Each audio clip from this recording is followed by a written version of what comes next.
Welcome to Maximum Entropy Theater, a heat death of the universe joint. Tonight, we present a tale of erotic fan fiction and political simpery, sure to delight and raise you above the morass and into the brightly burning firmament. As our first entry into this series of black box theatrics of the mind, we give you Rosebud Garden, or How I Learned to Stop Worrying and Love the Sake Bomb. RoseBudGarden59 ejaculates weakly and incongruously lets loose a primal scream at the same moment that Jennifer Renee Saki finishes delivering yet another scathing and witty bon mot from behind the glassy surface of a television. His views on policy are essentially what you'd expect from a religious fundamentalist. They are more divisive than divine. Now, heavy lids occlude his comically crossed eyes a la Daniel Aykroyd receiving oral sexual services from some sort of phantom in a supernatural comedy hit movie circa 1984. As it happens, RoseBudGarden59 wrote one of his best received blog posts, 17 upvotes, 0 downvotes, in the form of a deep, minute-by-minute analysis of the original Ghostbusters, in which he bravely used his privilege and carefully crafted and humble allyship to call out the myriad examples of sexism, racism, fat phobia. What other kind of statement is the presence of that giant marshmallow creature possibly supposed to be making? Homophobia, transphobia, anti-religious bigotry, anti-environmentalism, ableism, ageism, anti-BIPOCism, and a position on ghosts being otherized as non-committal and shaky at best. The film also fails to condemn Christopher Columbus, PewDiePie, Hamas, Vladimir Putin, or Putler as he loves to call him, Louis C.K., Harvey Weinstein, Bill Cosby, these last three all being exactly equally wretched and guilty of exactly the same crimes, zero room for gradations. And most egregiously fails to include even a whisper of a hint of a critique of Orange Mango 45 Drumpf Cheeto in Chief. It also fails to condemn the tobacco industry, which it practically does an advertisement for, what with all the cool, masculine, William Murray the swaggering Marlboro Man instances that make smoking look alluring rather than as a deadly scourge, which it very much is.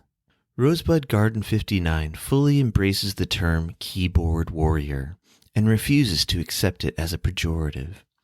And boy, did he ever feel like the bravest, most badass keyboard warrior while writing his courageous and epic takedown of Ghostbusters 1984. He insists on mentioning the year so as to distinguish it from the exact same named reboot movie that some disgusting people on the so-called dirtbag left, fucking tankies, reductively and derisively referred to as, quote, Lady Ghostbusters. He, on the other hand, calls it Ghostbusters 2016, which he wrote an extremely positive review / third-wave feminist analysis of as a follow-up to his beloved weblog post that single-handedly canceled the contemptible 1984 version beyond all recognition. He found it especially brave and inclusive to obliquely, subtextually wink and nudge about the sapphic sexual orientation of actor Kate McKinnon as Dr. Gillian Holtzman. He calls her an actor because actress is a sexist, gynophobic, and toxic androphiliac term that otherizes and belittles our strong, empowered, and ruggedly individualistic female actors. He went on to praise the film for also having Melissa McCarthy and Kristen Wiig portray intelligent and highly educated doctors of philosophy as well. Bitterly, he did find a single fault within the film, in that Leslie Jones' character, Patricia Patty Tolan, the one woman of color amongst the 4 stars, did not have a doctorate of any kind. This seemed like a kind of racialized sociological violence or an extremely careless, trauma-raising oversight at minimum. Yet the film remains a brilliant allegory about the challenges faced by strong, independent women. The film was more body-positive, omni-inclusive, race-sympathetic, and far more racially diverse in its casting choices than the disgusting 1984 hate fest. Another triumphant and funny aspect of the movie was the casting of Christopher Thor Hemsworth as a character to be treated as cinematically abusively as a woman typically is in most media. This character, who RoseBudGarden59 intentionally leaves unnamed in his important monograph as a virtuous signal to and gesture of solidarity with all of the female characters who've been historically sidelined, unmemorably named, populating entertainments that fail the Bechdel test big time. In a genius level Aikido move to wildly and righteously flip the script, as it were, Chris Thor was portrayed with the qualities long traditionally hoisted upon women for so long: being objectified via their attractive physical appearance, being completely aloof and obtuse. Of course, RoseBudGarden59 would never use the hideous war crimes of words like ditzy or bimbo or even himbo. Being barely competent at their secretarial job, administrative assistant is the less problematic nomenclature RoseBudGarden59 would remark within these bravely sensitive and sensitively brave treatises, posted proudly at www.bloggywoggywwordsmithing.rosebudgarden.net/culture/correcting the historical record.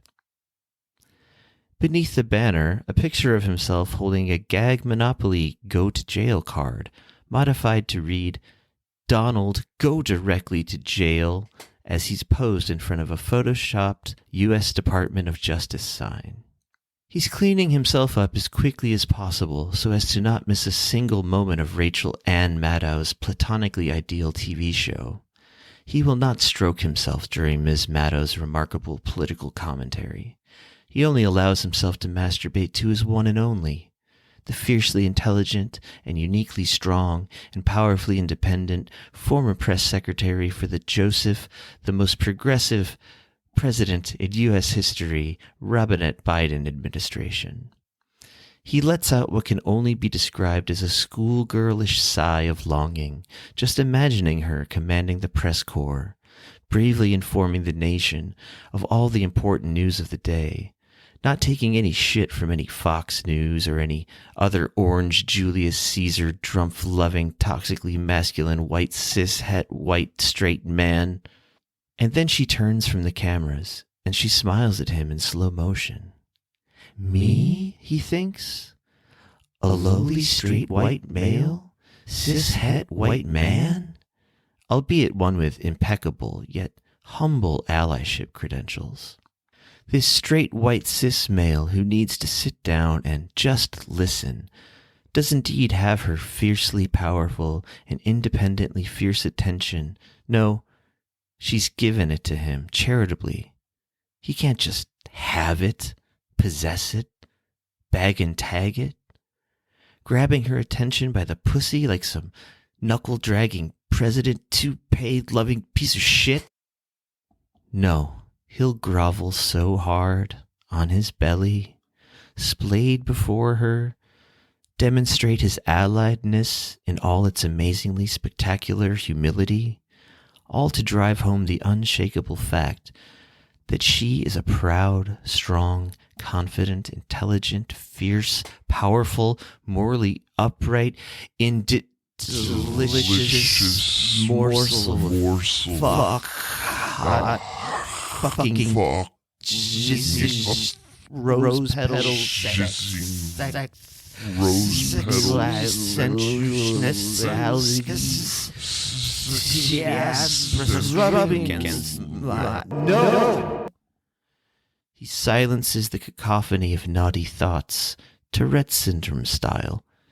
Ableist. Don't denigrate her by complimenting her physical appearance. What are you even? A card-carrying member of the patriarchy? Self-chastisement shifts gears into the carnal and lurid again. Oh my God, he thinks, as his loins continue to stir, and Jen, he calls her Jen now, sigh, begins to magically shed her cream button-down maxi dress with sensible neutral pumps, which also dissipate under her spell. Her tastefully and consensually and self-determinedly exposed body slowly levitates and floats forward towards him, his mouth slackened in a gape, hers curled into a lovely knowing smirk, as if she's about to take some goose-stepping drumpfer to task for being problematic, sexist, Republican, a tanky, a Ralph Nader, a racist, homophobic, intolerant, oh, fuck, tits, I mean breasts, givers of life, so profound and beautiful in that way, they're so close. And their nipples too, is slipping her in there. Am I holding my dick right now? Welcome to the Rachel Maddow Show. He's violently shaken from his confusing and lustful reverie by the deeply ingrained Pavlovian response to the Rachel Maddow Show intro music. Tonight we ask, is Russiagate really over? Like, for real, for real? And later, we'll break down who has or has not condemned various villains and enemies of America. Right after this break.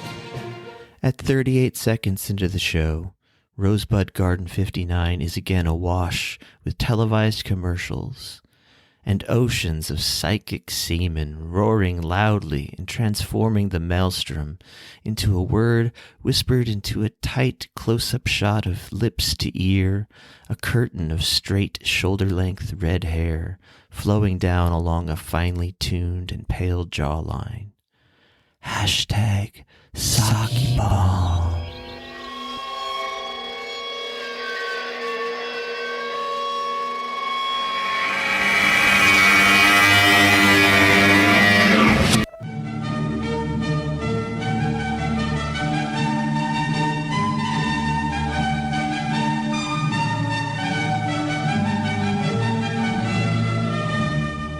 What will RoseBudGarden59 get up to next? Will he find harmony between his exquisite wokely enlightenment and his desire to come on his favorite pundits' tits? Breasts? Autonomous bodies? Their likenesses. Until next time, for Maximum Entropy Theater, keep fucking that sake. The first voice recording was made in 1860. It was a 10-second fragment of the French folk song Au clair de la lune recorded by inventor Edward Leon Scott de Martinville. But who will make the final voice recording and when? What will it be? Who will hear it?